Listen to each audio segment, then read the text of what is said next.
투자자 여러분, 안녕하십니까?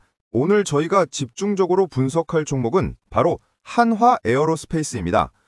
지난번 폴란드 수출 성공 사례 다들 기억하시나요? 당시 한화 에어로스페이스가 폴란드의 K9 자주포 56문, 천무 60대 등을 인도한다는 소식 하나로 주가가 이틀 만에 15% 이상 급등해 97,000원을 기록하기도 했습니다. 그런데 최근 스페인에서 이보다 훨씬 큰 최대 7조 7천억 원 규모의 대형 수주 가능성이 터져나왔습니다. 과연 제2의 폴란드 성공 신화가 다시 한번 가능할까요? 이 가능성의 핵심은 단순한 계약 규모나 가격 경쟁력이 아닌 유럽 방산 시장의 지배력 강화에 달려 있습니다. 그리고 투자의 성공 여부를 판단할 핵심은 바로 실질적인 현지화, 즉 기술 이전 및 협력 레벨입니다. 오늘 리스크 매도 영상에서는 스페인 수출이 한국 방산에 가지는 전략적 의미와 폴란드 2차 계약을 포함한 다음 핵심 체크포인트 3가지를 분석해 보겠습니다. 끝까지 청취하셔서 투자 인사이트를 놓치지 마세요. 가장 먼저 이번 스페인 수출 기대감이 어디서 왔는지 그 모멘텀의 흐름을 정확히 살펴보겠습니다. 가장 최근인 12월 3일 현지 언론에서 스페인 자주포 프로그램의 주요 공급업체로 한화 에어로스페이스가 고려되고 있다는 보도가 나왔습니다. 이 소식과 천무 2차 양산 계약 체결 소식이 더해지면서 당일 주가가 4.73% 급등했습니다. 하지만 이 기대감은 단발성이 아닙니다. 지난 11월 그리고 9월부터 그 기반을 탄탄히 쌓아오고 있기 때문인데요. 지난 11월 6일에는 한화 에어로스페이스가 3분기에 폴란드양 K9 자주포와 천무 납품을 본격화하면서 지상방산 부문에서 27.1%의 초고 수익성을 시현했다고 보도했습니다. 이 실적 자체가 K9의 강력한 경쟁력을 증명했던 셈입니다. 또한 핵심적인 유럽 시장 진출의 기반은 9월 10일에 마련되었습니다. 폴란드 최대 민간 방산 기업인 WB그룹과 천무 유도탄 현지 생산을 위한 합작법인 지분 51% 설립의 최종 합의였던 것인데요. 이 합작법인 설립은 한화가 유럽에서 단순한 무기 수출을 넘어 장기적인 현재화 전략을 펼치겠다는 의지의 선언이었습니다. 결국 스페인 뉴스는 폴란드에서의 성공적인 실적을 지나 유럽 현지 생산 기반 구축 후 다음 대형 시장인 스페인 타진이라는 일련의 탄탄한 흐름 위에 있다고 할 수 있습니다. 이와 같은 종목별 주요 뉴스는 문자로도 빠르게 받아볼 수 있으니 댓글을 참고해주세요. 그럼 기대감 속의 한화 에어로스페이스의 주가와 재무 상태는 어떨까요? 최근 1년간 수익률은 155.6%로 시장 평균을 크게 상회했습니다. 리스크 웨더 분석으로는 리스크가 높은 종목이긴 하지만 리스크 대비 수익률도 높은 편입니다.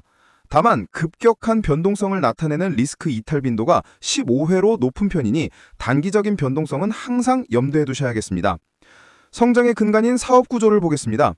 매출 구성 자료를 보시면 한화 에어로스페이스의 매출 중 방산 산업 비중이 78.50%로 압도적입니다. 지금의 주가 상승은 K9 같은 지상방산 수출이 견인하고 있음을 명확히 알 수 있습니다. 재무 구조를 보면 3분기 영업이익이 전년 동기 대비 79% 증가한 8,564억 원을 기록하며 실적 모멘텀을 증명했습니다. 부채 비율은 221.79%로 다소 높지만 이자 보상 비율이 694.56% 매우 높습니다. 즉 영업활동으로 벌어들여 빚을 갚을 능력은 충분하다는 것이죠. 재무적으로도 안정적인 기반 위에 있다는 판단입니다. 이제 가장 중요한 부분입니다. 스페인 수출 성공 여부가 주가의 다음 레벨을 결정할 핵심 변수인데 이와 관련된 체크포인트 3가지를 구체적인 이유와 함께 짚어보겠습니다. 첫째, 스페인의 기술 이전 요구 레벨이 어느 정도인지 확인해야 합니다. 이 레벨은 스페인 정부가 K9 도입 시 요구하는 현지 생산 및 기술 이전의 범위와 수준입니다. 폴란드에 이어서 스페인까지 K9을 선택한 건 단순히 가격 경쟁력만으로 설명할 수 없습니다. 하지만 유럽의 방산 기업들은 기술 이전에 보수적인 편입니다. 기술 이전 요구 레벨이 높으면 장기적으로 수익성, 즉 마진율이 낮아질 수 있지만 이 요구를 수용하고 협력 모델을 성공적으로 구축한다면 스페인을 넘어 유럽 방산 허브로서 입지를 공고히 할 전략적 가치가 생기기도 합니다. 만약 유럽 국가들이 한화로부터 기술을 잘 넘겨받아 개량형을 만들거나 다른 나라에 수출하는 결과로 이어진다면 한화와 유럽 간의 장기적인 파트너십이 생겨서 단순히 물건을 파는 것을 넘어 유럽 내 K방산 생태계를 구축하는 핵심 열쇠이기 때문에 이 균형점을 체크해야 합니다. 둘째, 폴란드 잔여 물량 308문 및 추가 300문 계약의 확정 시점을 체크해야 합니다. 한화 에어로스페이스는 K9 자주포 총 672문 기본 계약 중 잔여 308문을 남겨두고 있습니다. 또한 현재 폴란드 정부와 추가로 300문에 대한 계약을 추진하고 있습니다. 스페인 뉴스는 기대감이지만 폴란드 2차 계약은 확정된 고객과 진행하는 계약입니다. 이미 364문이 납품되었거나 계약 이행 중이기 때문에 시장의 관심은 이제 이 총 608문 이상의 대규모 잔여 및 추가 물량의 계약 형태와 최종 확정 시점으로 이동해야 합니다. 이 물량은 스페인 수출과 별개로 향후 몇 년간의 실적을 좌우할 뿐 아니라 폴란드를 명실상부한 유럽 생산 거점으로 활용하기 위한 핵심 전제 조건입니다. 셋째, 우주항공 부문의 비방산 부문 실적을 확인하셔야 합니다. 매출의 70%를 차지하는 방산 부문 외에 장기 성장 동력인 항공엔진, 우주 발사체 등에서 발생하는 의미 있는 수주 또는 실질적인 성과입니다. 누리호 네 번째 발사 성공 이후 한화가 주도하는 엔진 개발 및 우주 사업, 위성, 발사 서비스에서 발생하는 실질적인 매출이나 대규모 수주 소식에 주목해야 합니다. 한화 에어로스페이스는 누리호 엔진 개발 능력을 입증하며 첨단 우주 기업의 밸류에이션 재평가 기반을 마련했습니다. 이제 단순한 기술력이 아니라 이 기술력이 매출로 연결되는지 확인해야 합니다.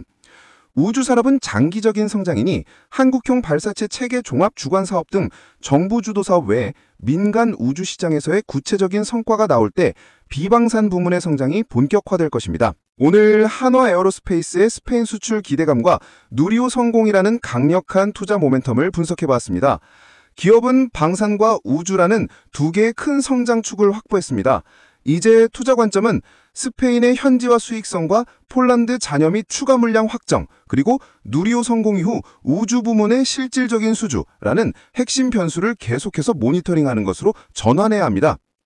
투자 성공은 남들보다 빠르고 정확한 정보, 그리고 냉철한 분석에서 시작됩니다. 저희 리스크웨더 채널은 다음에도 가장 핵심적인 투자 정보만을 엄선해서 전달해드리겠습니다.